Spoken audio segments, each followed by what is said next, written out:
రేవంత్ రెడ్డి వచ్చిన తర్వాత ఆయన ఇచ్చిన పథకాలన్నీ వచ్చినాయమ్మా. అమ్మ అన్ని వచ్చినాయమ్మా. ఇది ఒకటే తక్కువ ఉంది. బస్సు కూడా చాలా చేస్తుండు. ఫ్రీ బస్ అని పెట్టిండు, ఆడవాళ్ళ కొట్లాటలు పెట్టిండు, చాలా మంచోడు. అంటే ఇప్పుడు కేసీఆర్ ఉన్నప్పుడు ఈ ఫ్రీ పథకాలన్నీ లేకుండానే అమ్మ, మరి అప్పుడు మంచిగా ఉందా ఇప్పుడు మంచిగా ఉందా? అమ్మ అప్పుడే మంచిగుందమ్మా. ఎందుకట్లా?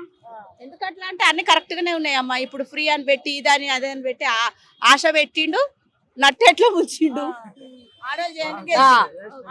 అంటే ఇవే కాకుండా సన్న బియ్యం ఈవిడిస్తుండు కదా, అవి ఎవరు తింటున్నామా? సగం నూకలు పేరుకే సన్న బియ్యము.